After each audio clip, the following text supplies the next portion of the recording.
నమస్తే, నేను మీ దేవరాజ్ని. Welcome to doctor insurance channel. జనరల్గా ఇన్సూరెన్స్ పర్చేజ్ చేసే ముందు కస్టమర్స్ నన్ను రెగ్యులర్గా కొన్ని క్వశ్చన్స్ అడుగుతూ ఉంటారు. సో ఇన్సూరెన్స్ మీద వాళ్ళకున్న డౌట్స్ని క్లారిఫికేషన్ చేసుకోవడానికి ఇలాంటి క్వశ్చన్స్ అడుగుతుంటారు. సో నేను వాటికి క్లారిఫికేషన్స్ ఇస్తాను. దాని తర్వాత ఇన్సూరెన్స్ పర్చేజ్ చేయడం జరుగుతుంది. ఇది రెగ్యులర్గా జరుగుతూనే ఉంటుంది. సో నాకేమనిపించిందంటే ఇలాంటి క్వశ్చన్స్ అందరి మధ్యలో కూడా ఉండొచ్చు ఇన్సూరెన్స్ తీసుకునే ముందు. సో నేనేమనుకున్నా అంటే ఒక వీడియో రూపంలో ఇది తీసుకొస్తే ఎలా ఉంటుంది అనే ఉద్దేశంతో ఈరోజు ఈ వీడియోని మీ ముందుకు తీసుకురావడం జరిగింది. దీంట్లో కొన్ని క్వశ్చన్స్ ఉన్నాయి అండ్ ఆన్సర్స్ కూడా ఉన్నాయి. సో లాస్ట్ వరకు మీరు ఈ వీడియో చూడండి. ఒకవేళ మీకు కూడా ఏదైనా క్వశ్చన్స్ ఉంటే క్లారిఫికేషన్ అయ్యే అవకాశం ఉంటుంది. సో లేట్ చేయకుండా మనం వీడియోని స్టార్ట్ చేసేద్దాం. సో ఫస్ట్ క్వశ్చన్ వచ్చేసి పోర్టబిలిటీ అంటే ఏమిటి? సింపుల్గా చెప్పాలంటే మీరు ఎక్స్ అనే కంపెనీలో మీకు ఆల్రెడీ పాలసీ ఉంది. మీరు ఎక్స్ అనే కంపెనీ నుంచి వై అనే కంపెనీకి మారాలనుకుంటున్నారు. సో అప్పుడు ఆ మారే ప్రక్రియనే పోర్టబిలిటీ అంటారు. సో ఇది రెన్యువల్ టైంలో మీకు సాధ్యపడుతుంది. అప్పుడు మీరు 45 days బిఫోర్ మీరు పోర్టబిలిటీ గురించి అప్లై చేయాల్సిన అవసరం ఉంటుంది. సో పోర్టబిలిటీ ఫామ్ని ఫిలప్ చేయాలి అండ్ కొత్తగా మళ్ళీ మీరు ఫామ్స్ అన్ని ఫిలప్ చేసి ఇవ్వాల్సిన అవసరం ఉంటుంది. ఇక్కడ మీరు ఆల్రెడీ ఎక్స్ అనే కంపెనీలో మీకు మీ హెల్త్ గురించి వాళ్ళకి తెలిసి ఉండొచ్చు, బట్ వై అనే కంపెనీలో మీ హెల్త్ గురించి వాళ్ళకి తెలిసి ఉండదు కదా. సో అన్నీ మళ్ళీ ప్రాపర్గా మీరు డీటెయిల్గా ఇవ్వాల్సిన అవసరం ఉంటుంది. ఈవెన్ మీరు ఎక్స్ అనే కంపెనీలో ఒకవేళ మర్చిపోయి కొన్ని కారణాల వల్ల మీరు హెల్త్ ప్రాబ్లమ్స్ అక్కడ చెప్పకపోయి ఉంటే కనుక ఈ వై అనే కంపెనీలో ఆ డీటెయిల్స్ అన్నీ క్లియర్గా ఇవ్వడం వల్ల మీకు పోర్టబిలిటీ అనేది ఇవ్వాలా వద్దా అనేది వాళ్ళ మీద డిపెండ్ అయి ఉంటుంది. ఇది పోర్టబిలిటీ. సెకండ్ క్వశ్చన్ వచ్చేసి మైగ్రేట్ అంటే మీరు ఎక్స్ అనే కంపెనీలో ఉన్నారు. సో మీకు అదే ఎక్స్ అనే కంపెనీలో ఇంకొక పాలసీ, బెటర్ పాలసీ వచ్చింది సేమ్ కంపెనీలో. సో మీరు ఆ పాలసీకి మారాలనుకున్నప్పుడు ఆ మారే ప్రక్రియనే మనం మైగ్రేట్ అంటాము. సో సేమ్ కంపెనీలోనే జరుగుతుంది. సో మీరు దానికి అప్లై చేసుకునే విధానం మైగ్రేట్ అంటారు. థర్డ్ క్వశ్చన్, సమ్ ఇన్సూర్డ్ని ఇంక్రీజ్ చేయడం అంటే మీరు ఆల్రెడీ 10 లక్షల రూపాయల పాలసీ ఉంది. ఒక 4 years కంప్లీట్ అయింది. మీరు అన్ని వెయిటింగ్ పీరియడ్స్ని కంప్లీట్ చేశారు. ఇప్పుడు 4 years తర్వాత మీరు ఇంకొకటి 20 లక్షల రూపాయలని మీరు ఇంక్రీజ్ చేద్దాం అనుకుంటున్నారు. సో అప్పుడు ఏం జరుగుతుందంటే ఆ 20 లక్షల మీద మీకు మళ్ళీ వెయిటింగ్ పీరియడ్ అనేది రావడం జరుగుతుంది. ఇది చాలా ఇంపార్టెంట్ అయిన క్వశ్చన్ అండ్ ఈ దాని మీద చాలామందికి అవేర్నెస్ కూడా ఉండదు. సో ఎప్పుడైనా సరే మీరు ఇంక్రీజ్ చేస్తే మీ సమ్ ఇన్సూర్డ్ని అప్పుడు వాటి మీద మళ్ళీ వెయిటింగ్ పీరియడ్ అనేది రావడం జరుగుతుంది. ఇది గుర్తుపెట్టుకోండి. ఫోర్త్ క్వశ్చన్ వచ్చేసి యంగ్ ఏజ్లో ఇన్సూరెన్స్ తీసుకుంటే ప్రీమియం తక్కువగా ఉంటుంది అనేది మార్కెట్లో రెగ్యులర్గా మాట్లాడుతుంటారు. ఇది నిజమా కాదా? సో దీనికి ఆన్సర్ వచ్చేసి నేను 2 విషయాలు చెప్తాను మీకు ఇక్కడ. నంబర్ 1 వచ్చేసి ఒకవేళ మీరు టర్మ్ ఇన్సూరెన్స్ తీసుకుంటే కనుక ఎస్ ఆబ్వియస్లీ మీకు ప్రీమియం అనేది తక్కువ రావడం జరుగుతుంది. బట్ అదే హెల్త్ ఇన్సూరెన్స్కి వస్తే కనుక అది కాదు, ఫాల్స్ అది.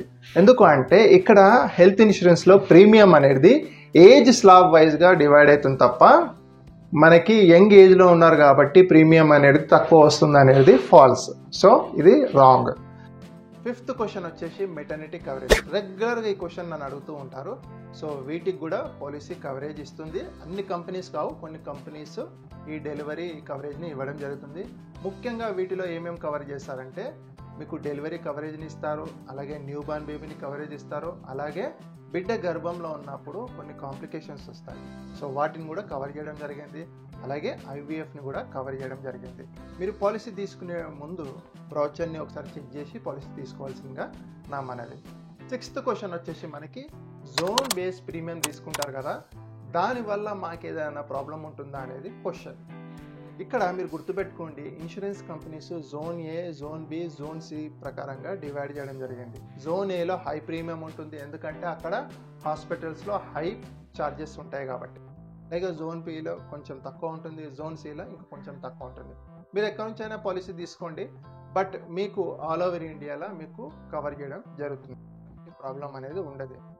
అంటిల్ మీ పాలసీలో ఒకవేళ జోన్ బేస్గా మీకు ఏదైనా పేమెంట్ పెట్టారనుకోండి, ఒక 10% మీరు పే చేయాలి లేదా 20% కో పేమెంట్ అలాంటిది ఏదైనా ఉందా అనేది మీ పాలసీలో చెక్ చేయాల్సిన అవసరం ఉంటుంది. అదర్వైజ్ నో ప్రాబ్లం, మీరు ఏ జోన్లో తీసుకున్న ట్రీట్మెంట్ అనేది ఎక్కడైనా మీరు తీసుకోవచ్చు. సెవెంత్ క్వశ్చన్ వచ్చేసి మనకి క్రిటికల్ ఇల్నెస్ అంటే ఏమిటి? ఆల్రెడీ క్రిటికల్ ఇల్నెస్ మీద నేను ఈ 2 వీడియోస్ చేశాను. ఒకవేళ మీరు డీటెయిల్గా తెలుసుకోవాలంటే ఈ వీడియోస్ చూడండి.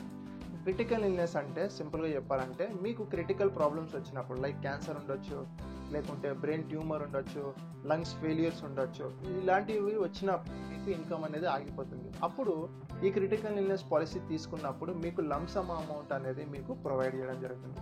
సో వాటిని క్రిటికల్ ఇల్నెస్ అంటారు. 8th క్వశ్చన్ వచ్చేసి యాక్సిడెంట్ పాలసీ అంటే ఏమిటి? సో యాక్సిడెంట్ పాలసీ అంటే ఏంటిది అంటే, ఇప్పటిదాకా చాలా మందికి దీని మీద కూడా అవేర్నెస్ లేదు. యాక్సిడెంట్ పాలసీ అయితే జస్ట్ డెత్ అవుతే మా ఫ్యామిలీ మెంబర్స్కి పాలసీ డబ్బులు వస్తాయి అనేది వాళ్ళకి ఉన్న ఒక అభిప్రాయం. బట్ ఇక్కడ యాక్సిడెంట్ పాలసీ వాటినే కాకుండా మీకు చాలా హెల్ప్ఫుల్గా యూజ్ అవుతుంది. ఎలా అంటే, మీకు యాక్సిడెంట్ ద్వారా ఏదైనా జరిగింది, మీరు టెంపరవరీగా డిజాబిలిటీగా ఉన్నారు, ఒక 1 year 1.5 year లేకుంటే 6 months మీరు ఇంట్లో ఉన్నారనుకోండి, అప్పుడు మీరు ఇన్కమ్ లాస్ అవుతారు కదా. అప్పుడు ఈ యాక్సిడెంట్ బెనిఫిట్ ద్వారా మీకు వీక్లీ పేమెంట్ అనేది రావడం జరుగుతుంది. మీరు తీసుకునే పాలసీని బట్టి అది డిసైడ్ అవ్వడం జరుగుతుంది. సో ఖచ్చితంగా యాక్సిడెంట్ పాలసీని, క్రిటికల్ పాలసీని మీరు తీసుకోవాల్సిందిగా నా మనవి. 9th క్వశ్చన్ వచ్చేసి మనకి మోడర్న్ ట్రీట్మెంట్స్ అంటే ఏమిటి? సో ఇవి 12 ఉంటాయి. సో ఈ మోడర్న్ ట్రీట్మెంట్ అడ్వాన్స్ టెక్నాలజీ ఇది ముఖ్యంగా క్యాన్సర్ మీద, లేకుంటే గ్యాస్ట్రిక్కి సంబంధించిన వాటి మీద, లేకుంటే బ్రెయిన్కి సంబంధించిన వాటి మీద యూజ్ చేయడం జరుగుతుంది. నేను ఆల్రెడీ దీని మీద వీడియో చేశాను, బట్ దాన్ని ఇంకా రిలీజ్ చేయలేదు. త్వరలోనే మీ ముందుకు రాబోతుంది డెడికేటెడ్ వీడియో. సో దాని మీద మీకు డీటెయిల్గా నేను మోడర్న్ ట్రీట్మెంట్స్ ఏంటిది అనేది ఎక్స్ప్లెయిన్ చేయడం జరిగింది. త్వరలో మీ ముందుకు రాబోతుంది. 10th క్వశ్చన్ వచ్చేసి లిమిట్లెస్ కేర్ అంటే ఏమిటి? సింపుల్గా చెప్పాలంటే, మీ దగ్గర ఒక 20 లక్షల రూపాయల పాలసీ ఉంది. ఒక 5-6 years తర్వాత మీకు ఒక 5 crores క్లెయిమ్ వచ్చింది అనుకుందాం. అప్పుడు ఈ లిమిట్లెస్ కేర్ అనేది మీరు రైడర్ రూపంలో తీసుకొని ఉంటే కనుక మీరు కంపెనీకి ఇన్ఫార్మ్ చేయాలి, ఈ లిమిట్లెస్ కేర్ని మీరు యూజ్ చేయండి అనేది. లైఫ్ టైంలో ఒక్కసారి యూజ్ అవుతుంది. సో అప్పుడు ఇది ఏం చేస్తుంది అంటే ఆ 5 crore రూపీస్ని పే చేయడం జరుగుతుంది. ఖచ్చితంగా ఈ లిమిట్లెస్ కేర్ని మీరు ఆప్షనల్ రైడర్గా తీసుకోండి, ఫ్యూచర్లో మీకు ఉపయోగపడే అవకాశం ఉంటుంది. 12th క్వశ్చన్ వచ్చేసి మనకి టర్మ్ ఇన్సూరెన్స్ తీసుకోవాలా లేకుంటే ఎండోమెంట్ పాలసీ తీసుకోవాలా అనేది క్వశ్చన్. సో మీరు ఒకసారి ఆలోచించండి, టర్మ్ ఇన్సూరెన్స్ అనేది అందరికీ ఇవ్వరు. ఎందుకంటే టర్మ్ ఇన్సూరెన్స్ ఇచ్చేటప్పుడు కొన్ని కండిషన్స్ ఉంటాయి.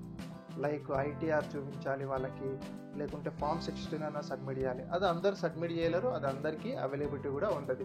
అలాంటి టైంలో ఎండోమెంట్ పాలసీ తీసుకోవాల్సిన అవసరం ఉంటుంది. ఇంకొకటి చూస్తే కనుక మీకు ఫర్ ఎగ్జాంపుల్ మీ ఏజ్ ఒక 25 అనుకోండి, అప్పుడు మీరు ఇప్పుడు చాలామంది కాంబినేషన్ చెప్తున్నారు, term insurance versus mutual fund అనేది. మీ ఏజ్ 25లో ఉన్నప్పుడు మీకు ఇలాంటి ఆలోచన ఉంది. అదే కనుక మీకు 35 ఏజ్ వచ్చినప్పుడు మీ దగ్గర ఒక మ్యారేజ్ అయి ఉంటుంది, మీకు పిల్లలు ఉంటారు, ఆ టైంలో మీ ఆలోచన విధానం చేంజ్ అయ్యే అవకాశం ఉంటుంది. ఎందుకంటే ఒక గ్యారంటీ ఇన్కమ్ కూడా ఉంటే బెటర్ కదా అనే ఆలోచన కూడా ఉంటుంది. ఎందుకంటే మ్యూచువల్ ఫండ్ అనేది మార్కెట్కి సంబంధించింది.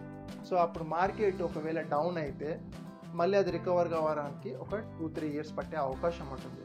బట్ మీకు ఇమీడియట్గా డబ్బులు కావాలి అనుకున్నప్పుడు ఈ ఎండోమెంట్ పాలసీ ద్వారా మీరు తీసుకొని మీ డ్రీమ్స్ని ఫుల్ఫిల్ చేసుకునే అవకాశం ఉంటుంది.